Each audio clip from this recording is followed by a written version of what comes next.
أعوذ بالله من الشيطان الرجيم بسم الله الرحمن الرحيم إن الذين آمنوا والذين هاجروا وجاهدوا في سبيل الله أولئك يرجون رحمة الله. கண்ணியத்திற்குரிய அல்லாஹ்வின் அடியார்களே, நபி ஸல்லல்லாஹு அலைஹி வஸல்லம் அவர்களின் இறுதி 5 ஆண்டுகளை நாம் கண்டு கொண்டிருக்கிறோம். அதில் நேற்றைய தினம் ஹிஜ்ரி 5 பனு குரைலா என்ற போர் நடந்தது. இது மிகப்பெரிய போர்களில் நபி ஸல்லல்லாஹு அலைஹி வஸல்லம் அவர்கள் மதீனாவிற்கு வந்து 4வது போர். இதற்கு முன்னால் பத்ரு, உஹது, அதே போன்று அல் அஹ்ஸாப் என்ற மிக முக்கியமான 3 போர்களும், இந்த 3 பெரிய போர்களுக்கு இடையில் சிறிய சிறிய படைப்பிரிவுகளை நபி ஸல்லல்லாஹு அலைஹி வஸல்லம் அவர்கள் அனுப்பி வைத்திருக்கிறார்கள் என்பதும் குறிப்பிடத்தக்கது. இந்த 4வது போரினுடைய பாதி விஷயத்தை நாம் நேற்றைய தினத்தில் பார்த்தோம். நபி ஸல்லல்லாஹு அலைஹி வஸல்லம் அவர்கள் பனு குரைலா மக்கள் வாழக்கூடிய அந்த கோட்டை பகுதிகளுக்கு சென்று அவர்களை முற்றுகையிட்டார்கள். கிட்டத்தட்ட இந்த போர் 25 நாட்கள் நீடித்தது. இந்த இடத்தில் மிக முக்கியமாக கவனிக்க வேண்டிய விஷயம் என்னவென்றால், யூதர்கள் கோட்டைக்குள்ளாக அவர்களுக்கு தேவையான பொருட்களோடும் அவர்களுக்கு தேவையான உணவு வசதியோடும் அவர்கள் இருந்து வந்தார்கள். ஆனால் வெளியில் நபி ஸல்லல்லாஹு அலைஹி வஸல்லம் அவர்களும் சஹாபாக்களும் அதே துல்காதா மாதத்தினுடைய பிறை 23 இருக்கும் என்று நான் நேற்று சொன்னேன். கடுமையான குளிர் மாதம், கடுமையான கடும் குளிரில் வெளியில் அவதிப்பட்டு கொண்டிருந்தார்கள் என்பது குறிப்பிடத்தக்கது. இந்த நேரத்தில் சஹாபாக்கள் கடுமையான பலவீனத்திற்கு ஆளாகினார்கள். சரியான உணவு இல்லை, தங்குவதற்கான முழுமையான வசதி இல்லை. இரவு நேரத்தில் இது போன்ற கடுமையான குளிர் நேரத்தில் கடுமையாக சஹாபாக்கள் பாதிப்படைந்தார்கள். இந்த பலவீனங்களை பார்த்த அலி ரலியல்லாஹு அன்ஹு அவர்களும் ஜுபைர் ரலியல்லாஹு அன்ஹு அவர்களும் அவ்வப்போது சஹாபாக்களுக்கு மத்தியில் வீர உரை நிகழ்த்துவது வழக்கமாக இருந்தது. அதில் குறிப்பாக அலி ரலியல்லாஹு அன்ஹு அவர்கள் சஹாபாக்களுக்கு மத்தியில் கூறிய அந்த வீர உரையில் இப்படி சொன்னார்கள்: உஹதில் ஹம்ஸா ரலியல்லாஹு அன்ஹு அவர்களுக்கு ஏற்பட்டது எனக்கும் ஏற்படட்டும். அப்படி இல்லையாயின் இந்த யூதர்களுடைய கோட்டையை நான் வெற்றி கொள்ளாமல் விடமாட்டேன் என்று சஹாபாக்களுக்கு மத்தியில் அவ்வப்போது அவர்களை உத்வேகப்படுத்தியது வரலாற்றில் இடம்பெறுவதை நீங்கள் பார்க்கலாம். இப்படி சஹாபாக்களுடைய பலமான ஈமானை பார்த்து, யூதர்களிடத்தில் வளமான கோட்டைகள் இருந்தும் அவர்களுக்கு தேவையான உணவு வசதி இருந்தும் 25வது நாள் நபி ஸல்லல்லாஹு அலைஹி வஸல்லம் அவர்களிடத்தில் அந்த யூதர்கள் சரணடைகிறார்கள். இது முஸ்லிம்களுடைய ஆகப்பெரிய வீரத்தை வெளிப்படுத்துகின்றது. எதுவுமே இல்லாத ஒரு சமூகம், ஆனால் ஈமானை பலமாக வைத்திருந்தது. ஈமானை அளவுக்கு அதிகமாக வைத்திருந்தது. அல்லாஹின் மீது நம்பிக்கை இழக்காமல் இருந்தது. இந்த வீரத்திற்கு முன்னால் யூதர்களிடத்தில் உலக வசதிகள் ஒட்டுமொத்தமும் இருந்தும் கூட தாக்கு பிடிக்க முடியவில்லை என்பது வரலாற்றினுடைய நிதர்சனமான உண்மை. ஒட்டுமொத்த யூதர்களும் தங்களுடைய பெண்களோடு தங்களுடைய குழந்தைகளோடு நபி ஸல்லல்லாஹு அலைஹி வஸல்லம் அவர்களிடத்தில் சரணடைகிறார்கள். இப்படி சரணடைந்த அந்த நேரத்தில் ஸஅத் இப்னு முஆத் ரலியல்லாஹு அன்ஹு அவர்களுடைய தீர்ப்பை நேற்றைய தினம் நாம் பார்த்தோம். ஸஅத் இப்னு முஆத் ரலியல்லாஹு அன்ஹு அவர்களுடைய தீர்ப்புக்கு பின்னால் ஒட்டுமொத்த யூதர்களையும் அவர்களுடைய கோட்டையை விட்டு வெளியேற்றியதற்கு பின்னால் யூதர்கள் முஸ்லிம்களை தாக்குவதற்காக 1500 வாள்களை பதுக்கி வைத்திருந்ததும் 2000 ஈட்டிகள் பதுக்கி வைத்திருந்ததும் 300 கவச ஆடைகள், 500 இரும்பு கேடயங்கள், தோளிலால் ஆன சில பல கேடயங்கள் உட்பட முஸ்லிம்கள் அதை கைப்பற்றினார்கள். முஃமின்கள் சஹாபாக்கள் அதை கைப்பற்றினார்கள் என்பதும் வரலாற்றிலே நீங்கள் பார்க்கலாம்.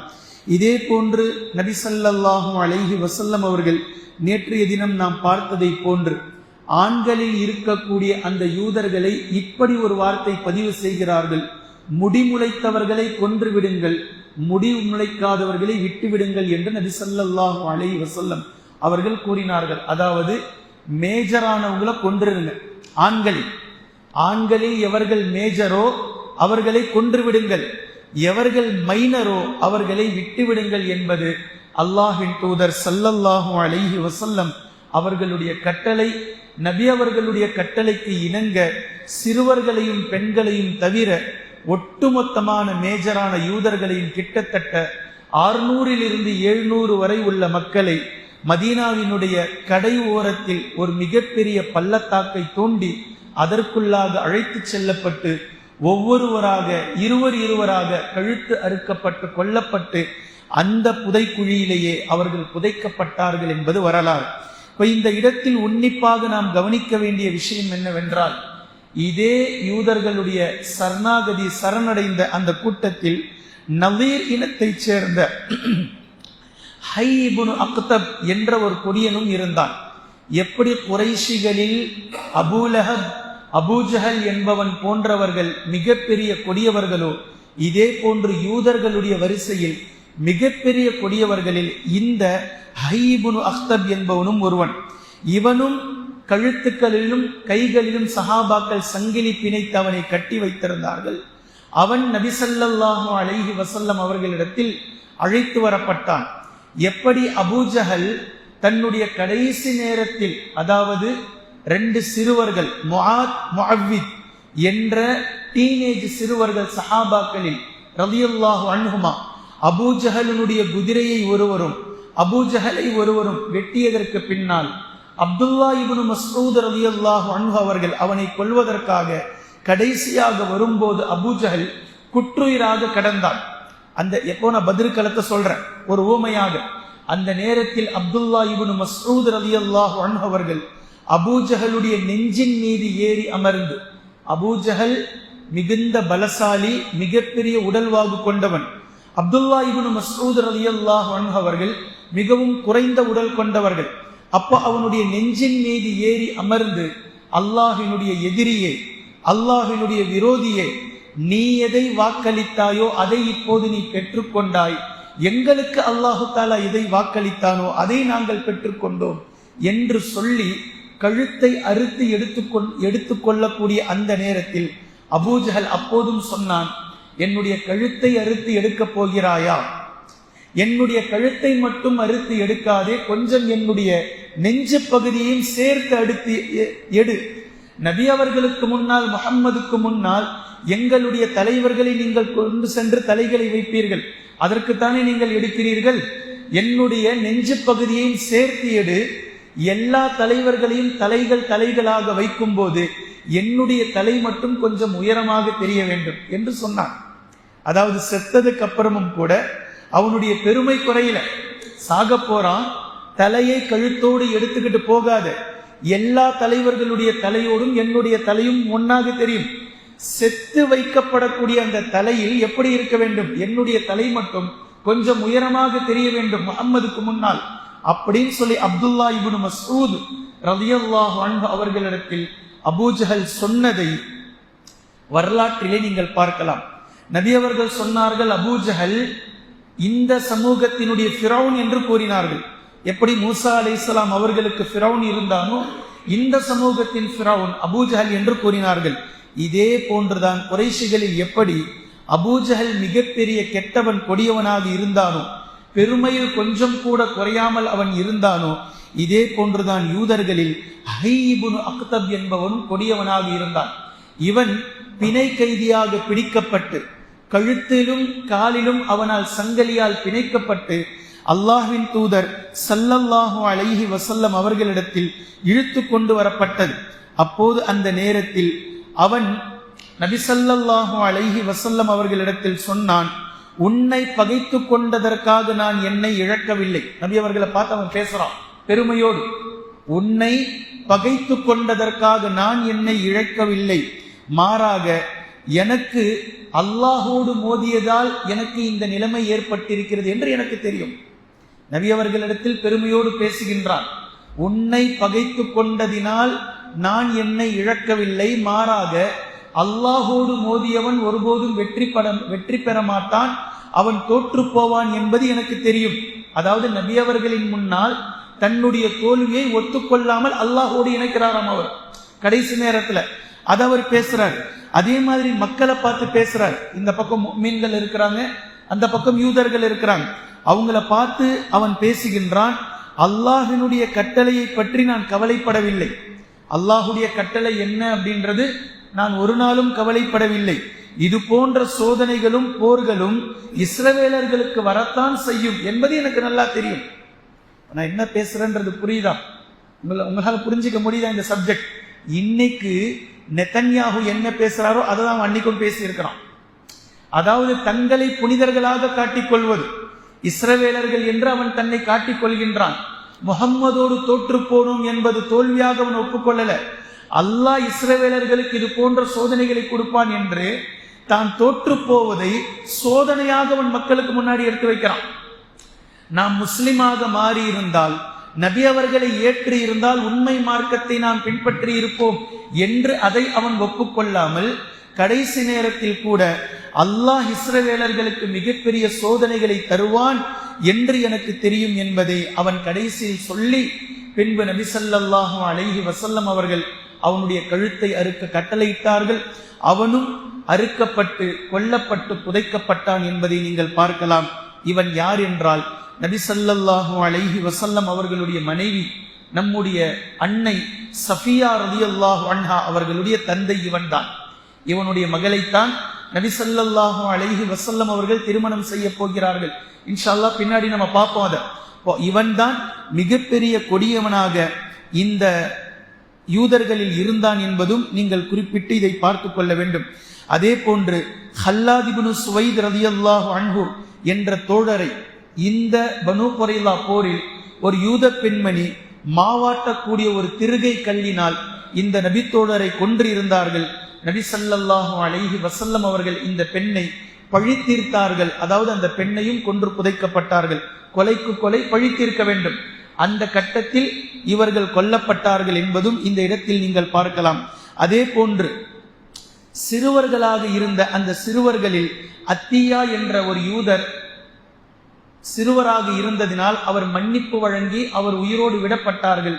பிற்காலத்தில் அவர் வறந்ததற்கு பின்னால் இஸ்லாத்தை ஏற்று அல்லாஹ்வின் தூதர் ஸல்லல்லாஹு அலைஹி வஸல்லம் அவர்களுடைய தோழராக மாறினார் என்பதும் வரலாறு. அதே போன்று ஜுபைர் இப்னு ஃபாத்தா, அதே போன்று அவருடைய குடும்பத்தை நபி ஸல்லல்லாஹு அலைஹி வஸல்லம் அவர்களிடத்தில் சாபித் இப்னு கைஸ் ரலியல்லாஹு அன்ஹு அவர்கள் கேட்டாங்க.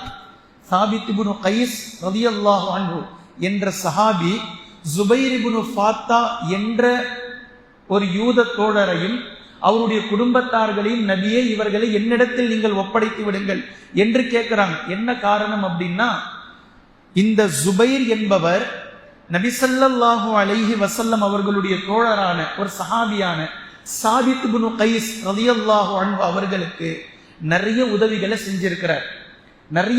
செஞ்சிருக்கிறார் என்பதினால் அவரை நீங்க என்கிட்ட ஒப்படைச்சிருங்க, என்னுடைய பொறுப்புல ஒப்படைச்சிருங்க.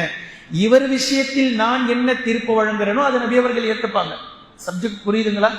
இவரையும் இவருடைய குடும்பத்தாரையும் யூதர்களை என்கிட்ட ஒப்படைச்சிருங்க, இவர்களை நான் பார்த்துக் கொள்கிறேன். கொல்வதற்காக அல்ல, கொல்லவும் செய்யலாம், மன்னித்து விடவும் செய்யலாம், அவர்களை அடிமையாக வைத்துக் கொள்ளவும் செய்யலாம். என்னுடைய பொறுப்புல ஒப்படைச்சிருங்கன்னு சொல்லி கேட்கிறாங்க. நபி ஸல்லல்லாஹு அலைஹி வஸல்லம் அவர்கள் கேட்டதை போன்று சாபித் இப்னு கைஸ் ரலியல்லாஹு அன்ஹு கிட்ட அவரையும் அவருடைய குடும்பத்தாரையும் ஒப்படைக்கிறாங்க. அப்ப சாபித் இப்னு கைஸ் ரலியல்லாஹு அன்ஹு ஜுபைர் கிட்ட சொன்னாங்க, நீங்கள் எனக்கு கடந்த காலத்தில் நிறைய உதவிகளையும் உபகாரங்களையும் செய்திருக்கிறீர்கள், உங்களை என் புறத்தில் இருந்து நான் மன்னித்து விடுகின்றேன், நீங்கள் சென்று விடுங்கள் என்று கூறக்கூடிய நேரத்தில் ஜுபைர் சொன்னார், உங்களுடைய மன்னிப்பு எனக்கு வேண்டாம், உங்களுடைய உதவியும் எனக்கு வேண்டாம். என்னுடைய சொந்தங்களும் சகோதரர்களும் எங்கு சென்றிருக்கிறார்களோ அவர்களோடு நீங்கள் என்னை அனுப்பி வைத்து விடுங்கள். அதாவது என்னை நீங்க கொன்னிருங்கன்றார், நீங்கள் என்னை கொன்று விடுங்கள் அப்படின்றார். அப்போ சாபித் இப்னு கைஸ் ரலியல்லாஹு அன்ஹு அவர்கள், நாம் ஒருவேளை இவரை மன்னிக்கலாம் சொல்லி நினைச்சாலும் இவரை நபி ஸல்லல்லாஹு அலைஹி வஸல்லம் அவர்கள் என்ன கட்டளையிட்டார்களோ அதற்கே இவர் செல்ல நினைக்கிறார் அப்படின்னு சொல்லி அவரை மாத்திரம் கொன்றுவிட்டு அவருடைய மகனையும் அவருடைய குடும்பத்தையும் விட்டுவிட்டார்கள். இவருடைய மகனார் அப்துர் ரஹ்மான் இப்னு ஜுபைர் பிற்காலத்தில் இஸ்லாத்தை தழுவினார். அவர் இஸ்லாத்தின் பக்கம் வந்தார் என்பதை வரலாற்றிலே நீங்கள் பார்க்கலாம். அதே போன்று ரிஃபா இப்னு சம்வால் என்பவரையும் என்ற யூதரை உம்முல் முன்திர் சலமா பின்த் கைஸ் ரலியல்லாஹு அன்ஹா என்ற சஹாபி பெண்மணி என்னிடத்தில் ஒப்படைத்து விடுங்கள் அல்லாஹ்வின் தூதரே என்று கேட்டார்கள். நபி ஸல்லல்லாஹு அலைஹி வஸல்லம் அவர்கள் உம்முல் முன்திர் சலமா பின்த் கைஸ் ரலியல்லாஹு அன்ஹா அவர்களிடத்தில் இவரை ஒப்படைத்தார்கள். இவரை அவர்கள் மன்னித்தார்கள். பிற்காலத்தில் அவர்களும் இஸ்லாத்தை ஏற்றுக்கொண்டார்கள், இஸ்லாத்தை தழுவினார்கள். நபி ஸல்லல்லாஹு அலைஹி வஸல்லம் அவர்களுடைய உற்ற தோழராக இந்த யூதரும் இஸ்லாத்தை தழுவி மாறினார் என்பது வரலாறு. பின்பு அன்று இரவு கோட்டையில் இருந்து இறங்கும் போதே இவர்களை போன்று பலரும் இஸ்லாத்தை தழுவினார்கள். அதாவது கொல்லப்படுவதற்கு முன்னால் இஸ்லாத்தை ஏற்றுக்கொண்டார்கள். எவர்கள் இஸ்லாத்தை ஏற்றார்களோ அவர்களை நபி ஸல்லல்லாஹு அலைஹி வஸல்லம் அவர்கள் மன்னித்தார்கள். மன்னித்து அவர்களை தங்களுடைய தோழர்களோடு சேர்த்து கொண்டார்கள். அதே போன்று அம்ர் இப்னு சஹதி என்று சொல்லக்கூடிய ஒரு யூதர் அன்று இரவு தப்பித்து ஓடினார். இந்த தப்பித்து ஓடுவதை முஹம்மது இப்னு மஸ்லமா ரலியல்லாஹு அன்ஹு அவர்கள் தான் இரவு நேர பாதுகாவலராக சஹாபாக்களில் நியமிக்கப்பட்டிருந்தார்கள். இவர் அவரை பார்த்தார், ஆனால் ஒன்றும் செய்யவில்லை, விட்டுவிட்டார். காரணம் என்ன அப்படின்னா, அவர் அம்ர் இப்னு சஹதி என்பவர் யூதர்களோடு சேர்ந்து முஸ்லிம்களுக்கு சதி செய்யாமல் இருந்தவர்.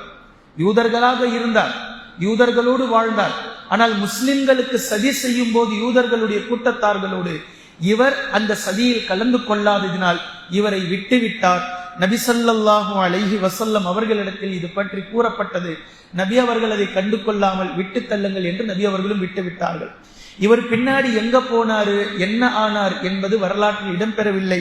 தப்பிக்க விட்டார்கள், தெரிந்தே விட்டார்கள் என்பதை குறிப்பிட்டு வரலாற்றிலே பதிவு செய்யப்பட்டிருக்கின்றது.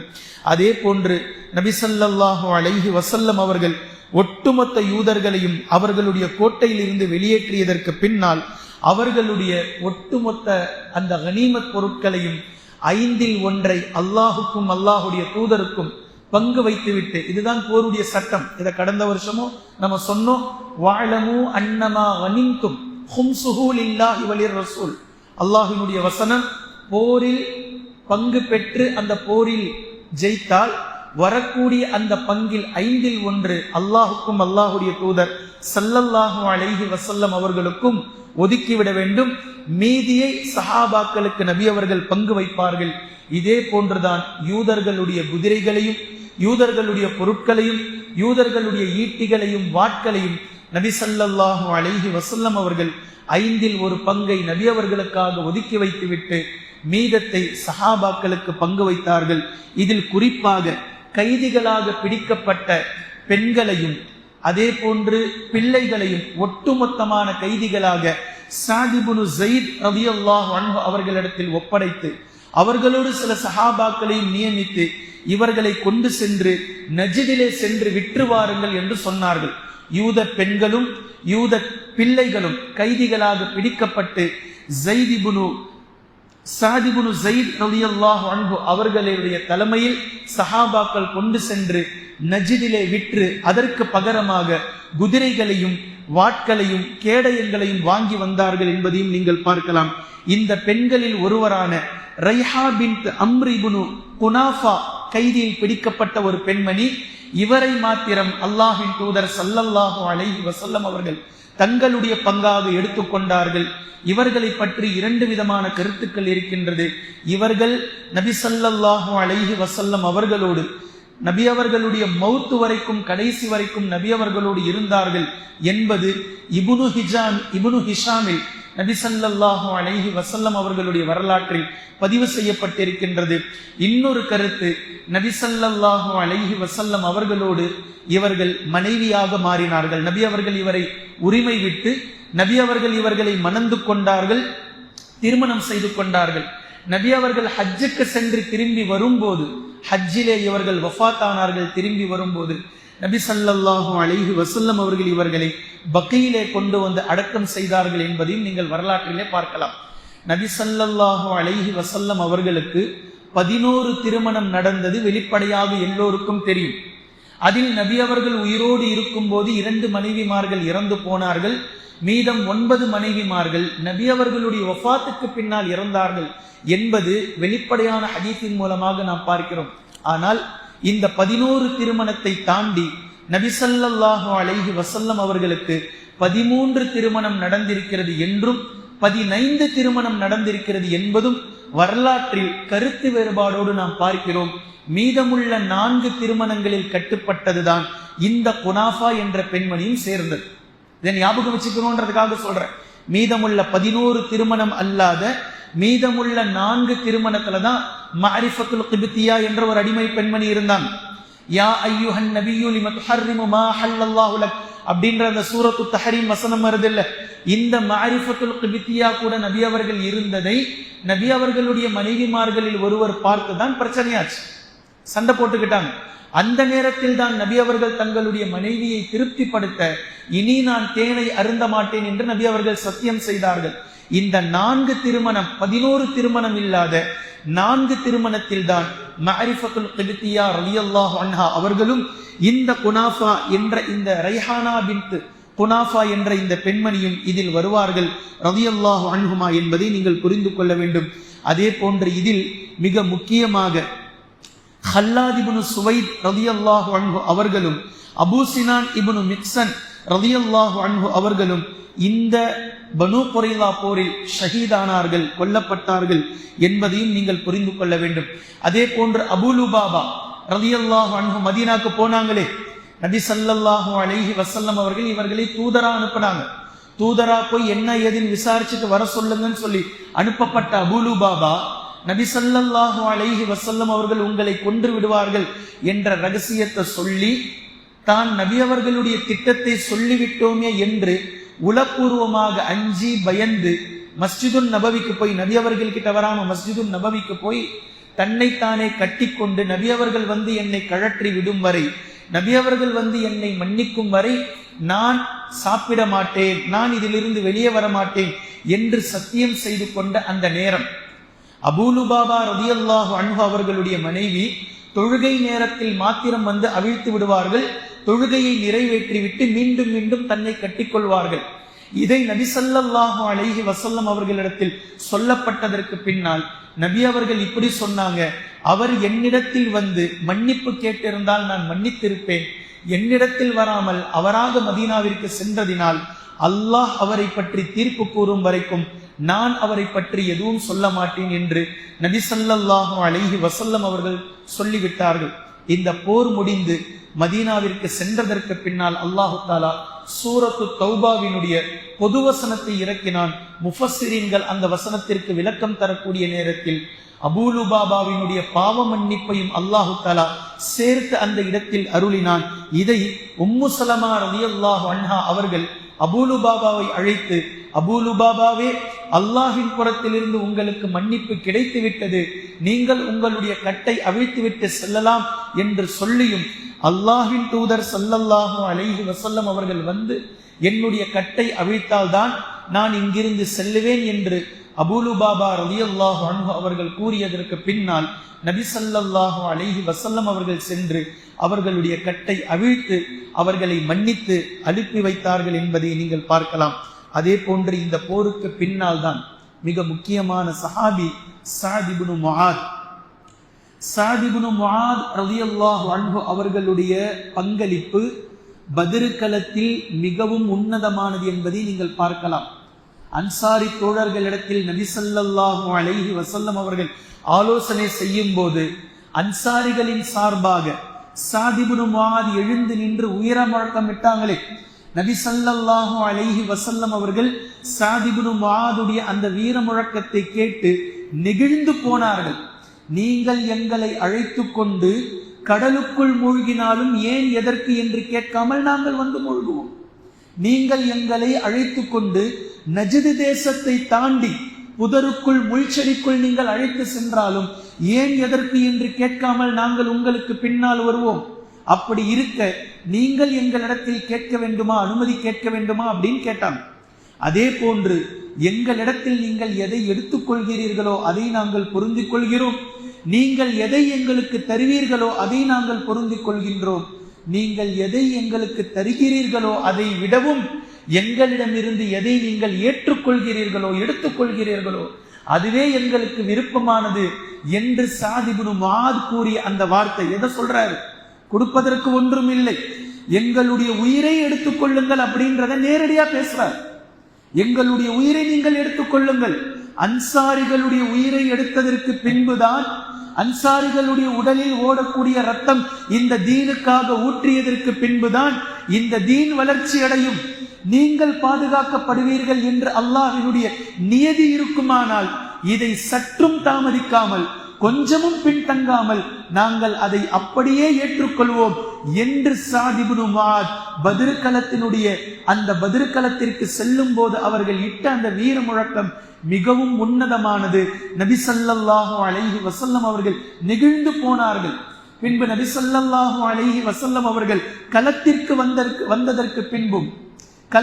வந்ததற்கு பின்பும் ஒரு பரணி வீட்டை அமைத்து நபி அவர்களை அந்த பரணி வீட்டில் பாதுகாப்பாக வைத்து, அந்த பரணி வீட்டிற்கு கீழாக இளம் சஹாபாக்களை புடைசூழ பாதுகாப்புக்காக அமர்த்தி, நபியே நீங்கள் இங்கு பாதுகாப்பாக இருங்கள், நாங்கள் சென்று களத்தில் போரிடுகின்றோம், நாங்கள் என்ன செய்ய வேண்டும், எப்படி செய்ய வேண்டும் என்ற இன்ஸ்ட்ரக்ஷனை நீங்கள் மேலிருந்து எங்களுக்கு கொடுத்து கொண்டே இருங்கள். அல்லாஹ்வினுடைய வெற்றி எங்களுக்கு கிடைத்தால் அல்ஹம்துலில்லாஹ், ஒருவேளை போர்க்களத்தினுடைய இந்த விஷயம் எங்களுக்கு பாதகமாக, குறைஷியர்களுக்கு சாதகமாக அமைந்து விடுமானால் பரணியில் இருந்து இறங்கி உங்களுக்காக ஒரு குதிரையை நான் கீழே கட்டி வைக்கின்றேன், இதில் கிளம்பி பத்ருக்களத்தில் இருந்து நீங்கள் மதீனாவிற்கு சென்று விடலாம். அங்கு மீதம் இருக்கக்கூடிய அன்சாரிகள் உங்களுக்கு கை கொடுப்பார்கள், உங்களை சூழ்ந்தவர்கள் பாதுகாப்பார்கள், நீங்கள் அங்கு சென்று உங்களை பாதுகாத்துக் கொள்ளலாம் என்று முழக்கமிட்டவர்கள் சஅத் இப்னு முஆத் உஹது போருக்கு பின்னால் அஹ்ஸாபினுடைய போரில் கடுமையான காயமுற்றார்கள். பனூ குரைலா போர் முடிந்து நபி ஸல்லல்லாஹு அலைஹி வஸல்லம் அவர்கள் மதீனாவிற்கு திரும்பியதற்கு பின்னால் நபி ஸல்லல்லாஹு அலைஹி வஸல்லம் அவர்கள் தினம் சஅத் ரலியல்லாஹு அன்ஹு அவர்களை சென்று சந்தித்து வருவது வழக்கம். இது நபி அவர்களுக்கு மிகுந்த கசப்பாக இருந்தது. அவ்வளவு தூரம் போயிட்டு வருவது கஷ்டமா இருந்தது, கடினமாக இருந்தது. நபி ஸல்லல்லாஹு அலைஹி வஸல்லம் சஹாபாக்கள் கிட்ட சொன்னாங்க, சஅதை தினம் நான் சென்று நலம் விசாரிக்க வேண்டும், மஸ்ஜிதுன் நபவியிலேயே அவருக்காக ஒரு அறையை ஏற்பாடு செய்யுங்கள். நபி ஸல்லல்லாஹு அலைஹி வஸல்லம் அவர்களுடைய கட்டளைக்கு இணங்க சஅத் இப்னு முஆத் ரலியல்லாஹு அன்ஹு அவர்களுக்காக ஒரு அறை ஒதுக்கப்பட்டது. சஅத் இப்னு முஆத் அதிலே வைக்கப்பட்டார். நபி ஸல்லல்லாஹு அலைஹி வஸல்லம் அவர்கள் தினம் சஅத் இப்னு முஆத் ரலியல்லாஹு அன்ஹு அவர்களை சந்தித்துக் கொண்டிருந்தார்கள். ஒரு நாள் இரவு சஅத் இப்னு முஆத் ரலியல்லாஹு அன்ஹு அவர்களுடைய அந்த கை காயம், உடலில் ஏற்பட்டிருக்கக்கூடிய காயம் அதிகமாகி, கை வீங்கி, வலி அதிகமாகி, அதிலிருந்து ரத்தம் சொட்டி கடுமையான ரத்தம் தரையிலே ஓட ஆரம்பித்து பக்கத்து கூடாரத்திற்குள் ரத்தம் செல்ல ஆரம்பித்து விட்டது. அங்கு இருந்தவர்கள் எல்லாம் என்ன இது என்று வந்து பார்த்தால் சஅத் ரலியல்லாஹு அன்ஹு அவர்கள் சக்ராத்தில் இருக்கிறார்கள். உடலில் இருக்கக்கூடிய கடைசி சொட்டு ரத்தமும் சென்று கொண்டிருக்கின்றது. பின்பு அவர்கள் ஷஹீதானார்கள். இன்னா லில்லாஹி வ இன்னா இலைஹி ராஜிஊன். நபி ஸல்லல்லாஹு அலைஹி வஸல்லம் அவர்களுக்கு சஹாபாக்கள் இந்த செய்தியை சென்று சொல்வதற்கு முன்னால் ஜிப்ரீல் அலைஹிஸ்ஸலாம் அவர்கள் வானத்தில் இருந்து இறங்கி வந்து, அல்லாஹ்வின் தூதரே, வானத்திலும் பூமியிலும் இருப்பவர்களுக்கு விருப்பமான ஒருவர் ஷஹீதாகிவிட்டார், ஒருவர் இறந்து விட்டார் என்று சஅத் இப்னு முஆத் ரலியல்லாஹு அன்ஹு அவர்களுடைய மௌத் செய்தியை நபி ஸல்லல்லாஹு அலைஹி வஸல்லம் அவர்களுக்கு கூறினார்கள். சஅத் இப்னு முஆத் ரலியல்லாஹு அன்ஹு அவர்களை நபி ஸல்லல்லாஹு அலைஹி வஸல்லம் அவர்கள் ஜனாஸா தொழ வைத்தார்கள். அவர்களை அடக்குவதற்காக கொண்டு செல்லக்கூடிய நேரத்தில் ஜனாசாவில் முனாஃபிக்குகளும் பங்கு கொண்டார்கள். முனாஃபிக்கீன்கள் ஜனாசாவை சுமக்கவும் செய்தார்கள். அப்போது அவர்கள் கூறினார்கள், என்ன இந்த ஜனாசா வெயிட்டே இல்லாமல் தக்கையாக இருக்கிறதே என்று சொல்லக்கூடிய நேரத்தில் அல்லாஹ்வின் தூதர் ஸல்லல்லாஹு அலைஹி வஸல்லம் அவர்கள் கூறினார்கள், நீங்கள் மாத்திரம் சஅத் இப்னு முஆத் ரலியல்லாஹு அன்ஹு அவர்களுடைய ஜனாசாவை சுமக்கவில்லை, வானவர்களும் சஅத் இப்னு முஆத் ரலியல்லாஹு அன்ஹு அவர்களுடைய ஜனாசாவை சுமந்து கொண்டு செல்கிறார்கள், அதுதான் உங்களுக்கு லேசாக இருக்கிறது, தக்கையாக இருக்கின்றது என்று அல்லாஹ்வின் தூதர் ஸல்லல்லாஹு அலைஹி வஸல்லம் அவர்கள் கூறினார்கள். பின்பு சஅத் இப்னு முஆத் ரலியல்லாஹு அன்ஹு அவர்களை கபரிலே வைக்கக்கூடிய அந்த நேரத்தில் நபி அவர்கள் அல்லாஹ் அக்பர் என்று கூறினார்கள். கொஞ்சம் நேரம் கழித்து சுப்ஹானல்லாஹ் என்று கூறினார்கள். அடக்கம் செய்ததற்கு பின்னால் நபி ஸல்லல்லாஹு அலைஹி வஸல்லம் அவர்களிடத்தில் சஹாபாக்கள் கேட்கிறார்கள், அல்லாஹ்வின் தூதரே, ஸஅத் இப்னு முஆத் ரலியல்லாஹு அன்ஹு அவர்களை கபருக்குள் வைக்கும் போது நீங்கள் அல்லாஹ் அக்பர் என்று கூறினீர்கள், கொஞ்சம் நேரத்தில் சுப்ஹானல்லாஹ் என்று கூறினீர்கள், என்ன காரணம்? ஸஅத் இப்னு முஆத் ரலியல்லாஹு அன்ஹு அவர்களை நீங்கள் வைக்கக்கூடிய நேரத்தில் கபர் ஒரு நெருக்கியது ஸஅத் இப்னு முஆத். அதை பார்த்து நான் அல்லாஹ் அக்பர் என்று அச்சத்தில் கூறினேன். பின்பு அந்த கபர் அவரை விட்டு விலகியது. அந்த நேரத்தில் நான் அல்லாஹை தூய்மைப்படுத்தினேன் சுப்ஹானல்லாஹ் என்று.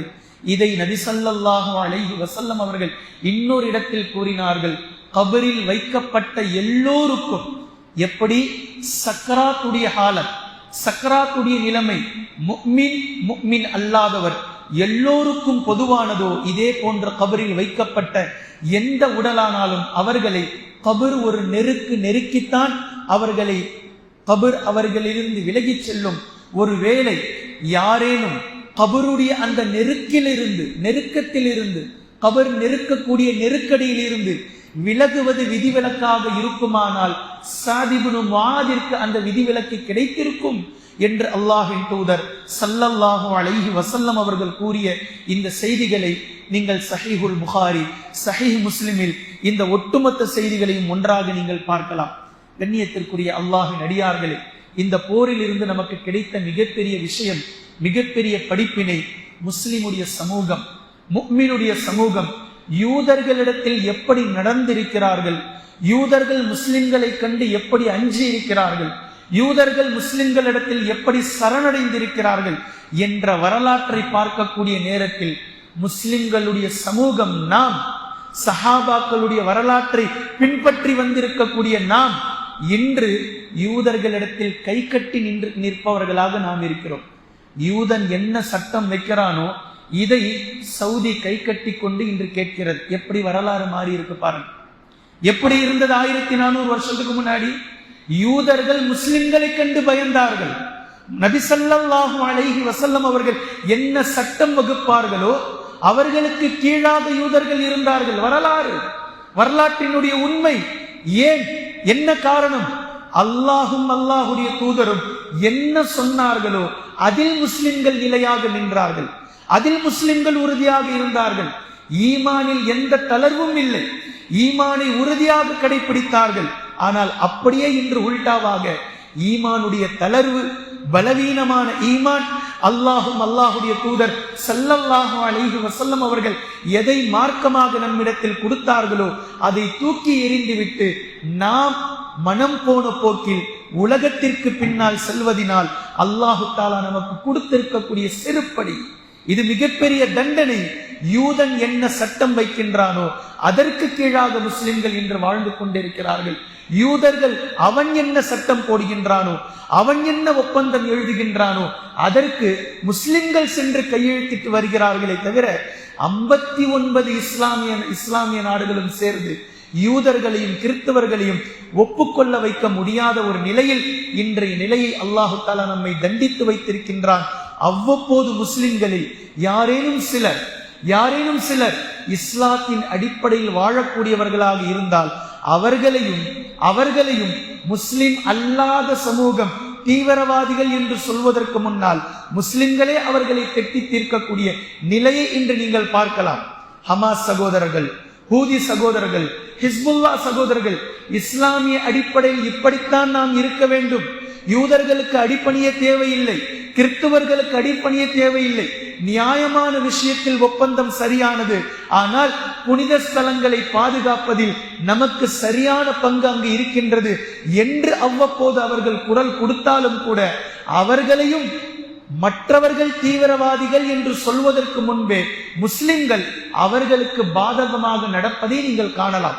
ஹூதிகளுக்கு பாதகமாக இஸ்ரேலும் அமெரிக்காவும் நடப்பதற்கு முன்னால் சவுதியே பாதகமாக தான் நடக்குது, ஹிஸ்புல்லாவுக்கு பாதகமாக நடக்குது, ஹமாஸ் சகோதரர்களுக்கு பாதகமாக நடந்து கொண்டிருக்கின்றது. எவ்வளவு பெரிய பின்தங்குதலில் நாம் இருக்கிறோம் என்பதை நினைத்து பார்க்க வேண்டும். ஆனால் நம்முடைய வரலாறை புரட்டி பாருங்கள்.